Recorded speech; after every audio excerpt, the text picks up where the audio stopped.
English part. Friends, हम आज आप लोगों के लिए क्लास 10th का पहला चैप्टर प्रकाश का परावर्तन का लेक्चर लेकर आया हूं, जिसमें आधा चैप्टर लगभग हम आज इस वीडियो में कंप्लीट कर लेंगे। और चैप्टर का नाम है प्रकाश का परावर्तन, रिफ्लेक्शन ऑफ लाइट। इस चैप्टर में हम लोग पढ़ेंगे प्रकाश क्या है, प्रकाश का कितना गति का वेग जो है, प्रकाश का कितना वेग है, प्रकाश किस दिशा में गमन करती है, ये सारी बातों को हम पढ़ेंगे। चलिए पढ़ना स्टार्ट करते हैं। सबसे पहले जानते हैं प्रकाश की परिभाषा। प्रकाश की परिभाषा: प्रकाश वह कारक है जिसकी सहायता से हम संसार के तमाम वस्तु को देखने में सक्षम हो पाते हैं। मतलब कि प्रकाश वह कारक है जिसकी सहायता से हम किसी वस्तु को देखते हैं, वही प्रकाश कहलाता है। प्रकाश एक प्रकार का तरंग भी है, तो इसलिए तो प्रकाश किस प्रकार का तरंग है, तो प्रकाश एक अनुप्रस्थ तरंग है और वो उसमें भी विद्युत चुंबकीय तरंग है। तो प्रकाश तरंग के रूप में विद्युत चुंबकीय एवं अनुप्रस्थ तरंग के रूप में काम करता है। ठीक, इसके बाद प्रकाश की चाल सबसे अधिक निर्वात में होती है। तो निर्वात में कितना होता है, तो 3×10⁸ मीटर पर सेकंड होता है। तो प्रकाश क्या है, तो प्रकाश एक प्रकार की ऊर्जा है और प्रकाश हमेशा सीधी रेखा में गमन करता है। तो प्रकाश की गति को सबसे पहले जो है कि ओलाउस रोमर ने मापा था, जिन्होंने ये बताया कि प्रकाश की गति जो है 3×10⁸ मीटर प्रति सेकंड है। तो प्रकाश सूर्य के प्रकाश को पृथ्वी पर पहुंचने में लगभग 8 मिनट 16 सेकंड लगते हैं। और प्रकाश की चाल सबसे अधिक गैस में, उसके बाद द्रव में और उसके बाद सबसे कम ठोस में होती है। प्रकाश की चाल ध्वनि की चाल की विपरीत होती है, क्योंकि ध्वनि की चाल सबसे अधिक ठोस में होती है। यहाँ तक हम समझ गए कि प्रकाश क्या है। तो प्रकाश ये वह कारक है जिसकी सहायता से हम किसी वस्तु को देखने में सक्षम हो पाते हैं। और या प्रकाश की चाल सबसे अधिक निर्वात में होता है। तो निर्वात में प्रकाश की चाल कितना होता है, तो 3×10⁸ मीटर प्रति सेकंड होता है। और प्रकाश एक प्रकार की क्या है, वो ऊर्जा है और यह सीधी रेखा में गमन करता है। और प्रकाश सूर्य का प्रकाश को पृथ्वी पर पहुँचने में 8 मिनट 16 सेकंड लगता है। प्रकाश की चाल सबसे अधिक गैस में और सबसे कम ठोस में होती है। जस्ट इसके विपरीत ध्वनि की चाल सबसे अधिक ठोस में होती है और सबसे कम निर्वात में ध्वनि की गमन होता ही नहीं है। तो सबसे पहले आप इसके बाद जानना शुरू करेंगे कि प्रकाश के स्रोत कौन कौन से हैं। तो प्रकाश के स्रोत जो है वो है, प्रकाश के स्रोत जिस वस्तु से प्रकाश निकलता है उसे प्रकाश का स्रोत कहते हैं। जैसे कि सूर्य से प्रकाश निकलता है तो वो क्या है, प्रकाश का स्रोत है। बल्ब से प्रकाश निकलता है वो तो क्या प्रकाश का स्रोत।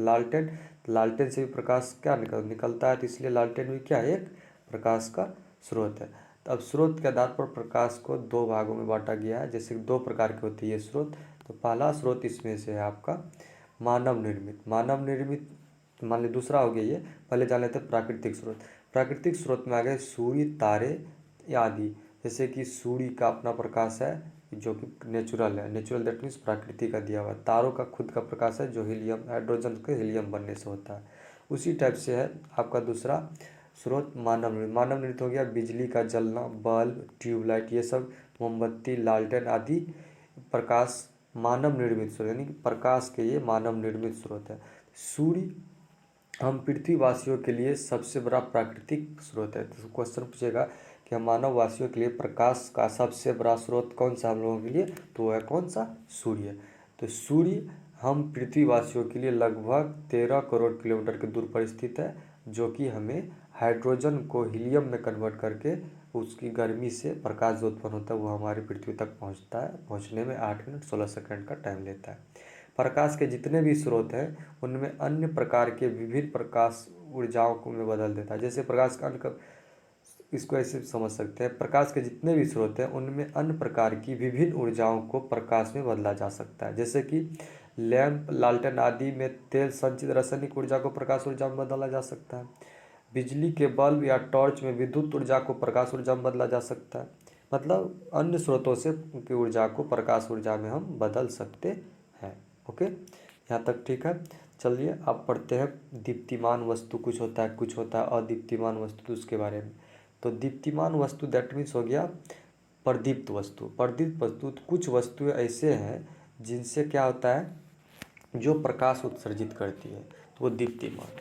जैसे कि कुछ वस्तुएं प्रकाश उत्सर्जित करती है तो वो दीप्तिमान वस्तु, जैसे सूर्य, बिजली का जलता बल्ब, जलती मोमबत्ती, ये दीप्तिमान हो गया। दीप्तिमान यानी प्रदीप्त वस्तु। जो वस्तु प्रकाश उत्पन्न करती है वो हो गया दीप्तिमान वस्तु, और जिस वस्तु से प्रकाश नहीं निकलता है वो हो गया अदीप्तिमान वस्तु। ओके, चलते अदीप्तिमान के बारे में भी जान लेते हैं।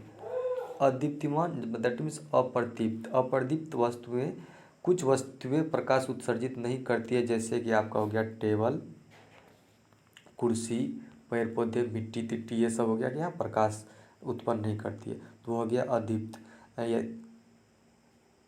यानी कि जो वस्तु प्रकाश उत्पन्न करती है वो प्रदीप्त वस्तु, जो वस्तु प्रकाश उत्पन्न नहीं करती है वो अप्रदीप्त वस्तु।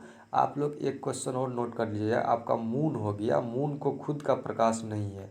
ओके, तो जिस रीजन से मून जो यानी चंद्रमा जो है वो अप्रदीप्त वस्तु में आती है, क्योंकि वह सूर्य के प्रकाश से चमकता है। ओके, यहाँ तक समझ गए होंगे। अब चलिए पढ़ते हैं किरण किसे कहते हैं। तो किरण, किरण सरल रेखा में चलने वाले प्रकाश के कण को क्या कहते हैं, वो किरण कहते हैं। सरल रेखा में चलने वाले प्रकाश को, किरण को, कण को क्या कहते हैं, किरण कहते हैं। तो किरण भी बहुत सारे प्रकार के होते हैं। जो किरण आती है आपतित किरण, और जो किरण वस्तु से या प्रतिबिंब से या किसी भी आपतन बिंदु से लौट कर टकराती है चमकती वह सतह से, तो उसे परावर्तित किरण कहते हैं। सबसे पहले जान लेते हैं किरण के बारे में, तो वो भी देख लीजिए। किरण, किरण एक सरल रेखा में चलने वाले प्रकाश को कहते हैं। ओके, तो किरण पुंज भी जानते हैं। तो किरणों के समूह को किरण पुंज कहते हैं। किरण पुंज मुख्यतः 3 प्रकार के होते हैं, अपसारी, समांतर और अभिसारी। अपसारी किरण पुंज को हम समझते हैं। देखिए उसका सामने में आपको चित्र भी मिलेगा देखने के लिए कि अपसारी, इस प्रकार की किरण पुंज में प्रकाश की किरणें एक बिंदु स्रोत से निकलकर फैलती चली जाती है। जैसे कि एक बिंदु ये हो गया और यहाँ से सभी किरणें कोई इधर कोई इधर कोई इधर, मतलब फैलती भी जा रही है, तो अपसारी हो गया। और अगर एक दूसरे के समांतर किरण पुंज, ऐसे प्रकाश की किरण पुंज जो एक दूसरे के समांतर होती है, इस टाइप से जा रही है, तो आपका कौन सा हो गया, समांतर किरण पुंज। जैसे सूर्य से आने वाली किरण पुंज ये समांतर निकलती है। चलिए नेक्स्ट पढ़ते हैं अभिसारी किरण पुंज। अभिसारी किरण पुंज में क्या है कि जब प्रकाश की किरण पुंज किसी एक बिंदु पर आकर मिलती है तो उसे क्या बोलते हैं, अभिसारी किरण पुंज कहते हैं। इस टाइप से जैसे ये हो गया, सभी किरण पुंज एक बिंदु पर आकर मिल रही है तो वो क्या हो गया, अभिसारी किरण पुंज। ओके, अब इसके बाद पढ़ते हैं प्रकाश की प्रकीर्णन की घटना होती है, तो ये भी जानना उचित है और आपके सिलेबस में ये आपका दिया हुआ है, तो पढ़ लेते हैं। तो है वो आपका प्रकाश का प्रकीर्णन। प्रकाश जब किसी सूक्ष्म कण पर पड़ता है तो वह कण जो है प्रकाश की कुछ ऊर्जा को अपने में अवशोषित कर लेती है और फिर उसे चारों ओर अपने से विकृत कर देती है। इसका मतलब हो गया कि जब कोई प्रकाश की किरण किसी वस्तु पे पड़ता है तो वह वस्तु क्या करता है, प्रकाश के कुछ अंश को अपने अंदर समाहित कर लेती है और फिर उसे चारों ओर छिटक देती है, जिस रीजन से इस घटना को प्रकाश का प्रकीर्णन का नाम दिया गया है। ओके, प्रकीर्णन का मतलब ही हो गया कि लाइट का चारों ओर छिटक जाना। ओके, चलिए अब इसके बाद पढ़ लेते हैं पारदर्शी, अपारदर्शी, पारभासी, अपारभासी क्या सब होता है, ये सब के बारे में जान लेते हैं। देखिए पारदर्शी, देखिए जिन पदार्थों से होकर प्रकाश आसानी से गुजर जाता है वो पारदर्शी हो गया। जैसे कांच से हम लाइट को देंगे तो इस साइड से उस साइड चले जाएगा, पानी में भी चला जाता है आदि। जैसे गिलास में आप पानी दे दीजिएगा, वो जो कांच वाला ग्लास होता है उसमें लाइट दीजिएगा, उस दूसरे साइड भी जाइए। चश्मा पहनते हैं, चश्मा के उस साइड से, जैसे लेंस हो गया, कांच हो गया, तो उसके अगले साइड से प्रकाश निकल जाता है।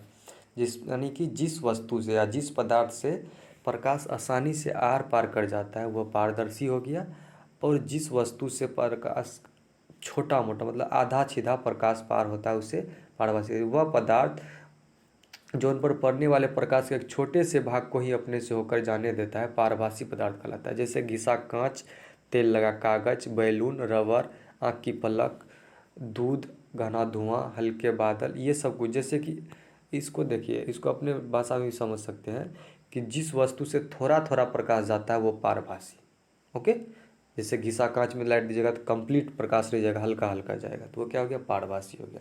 तो आप समझ गए पारदर्शी किसे कहते हैं, पारभासी किसे कहते हैं। तो अब इसके बाद हम अपारदर्शी के बारे में भी पढ़ लेते हैं।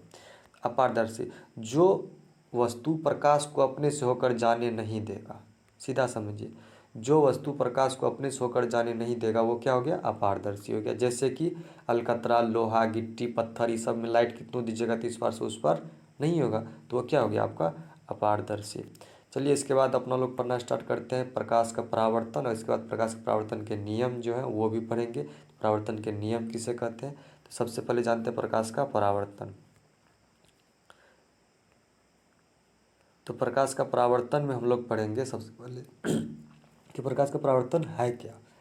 तो प्रकाश के परावर्तन में पढ़ते हैं कि प्रकाश के किसी वस्तु से टकरा कर लौटने की घटना को, यानी कि प्रकाश उधर से आया एक समतल सतह पर और उससे टकरा करके वो लौट गया, तो जब प्रकाश आया और टकरा के लौट गया, इसी घटना को कहते हैं प्रकाश का परावर्तन। ओके, तो प्रकाश के परावर्तन के दो नियम हैं, तो ये नियम जानने से पहले हम कुछ इसके बिंदु हैं उसके बारे में हम जान लेते हैं। जैसे कि आप इसको यहाँ देखिए, हम आपको जूम करके बता देते हैं कि किस टाइप से है।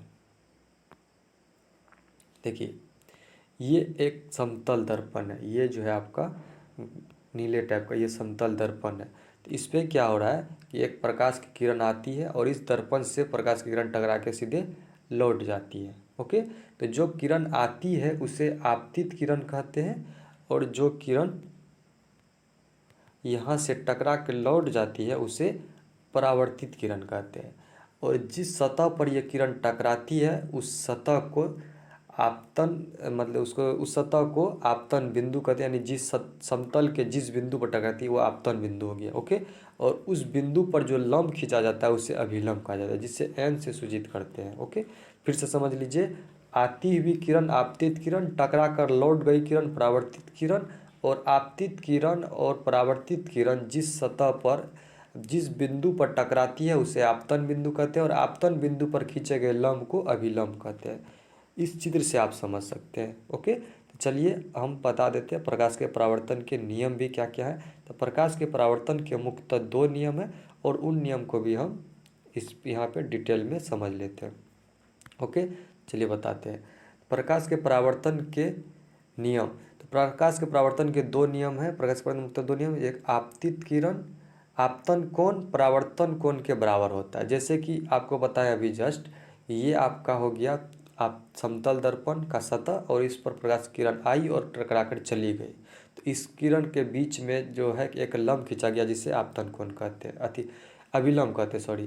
तो अभिलंब और आपतित किरण के बीच को आपतन कोण, और अभिलंब और परावर्तित किरण के बीच को परावर्तन कोण कहते हैं। इसको फिर से भी समझ लीजिए, हम बता देते हैं जूम करके, देख लीजिए। ये जो है अभिलंब और आपतित किरण और अभिलंब, इन दोनों के बीच में जो कोण बनेगा वो हो जाएगा आपका आपतन कोण। ओके, और इसके बाद परावर्तित किरण यानी जो टकरा के लौट गई किरण, और अभिलंब, ये इसके बीच में जो कोण बनेगा वो हो गया परावर्तन कोण। समझ गए ना। तो आपतन, तो नियम के अनुसार क्या होता है कि आपतन कोण और परावर्तन कोण क्या होता है, बराबर होता है। पहला नियम कहता है कि आपतन कोण को आई से सूचित करते हैं, परावर्तन कोण को आर से सूचित करते हैं, ये दोनों क्या होते हैं, बराबर होते हैं। तो वही हम समझा रहे थे तभी कि आपतन कोण परावर्तन कोण के बराबर होते हैं, ये पहला नियम हो गया। दूसरा नियम है कि आपतित किरण और परावर्तित किरण तथा आपतन बिंदु पर खींचा गया अभिलंब, यानी कि आपतित किरण, परावर्तित किरण और अभिलंब तीनों एक ही समतल में होते हैं। समझ गए ना दूसरा नियम भी। चलिए दूसरा नियम ये भी है। इसके बाद कहते हैं कि आपतित किरण किसको कहते हैं, तो आपतन बिंदु पर खींचे गए अभिलंब और आपतित किरण, इन दोनों के बीच में जो कोण बनता है आपतन कोण कहलाता है। इसके बाद परावर्तित किरण और अभिलंब के बीच खींचे गए कोण को जो कहते हैं वो परावर्तन कोण कहते हैं। वो भी समझ गए आप, जो कि हम आपको अभी इससे पहले समझा लिए थे। तो आज के वीडियो हम यहीं तक बात करते हैं। नेक्स्ट वीडियो में हम प्रतिबिंब के विषय में जानेंगे, और बाद में दर्पण के विषय में समझाएंगे, लेंस के विषय में अगले चैप्टर में।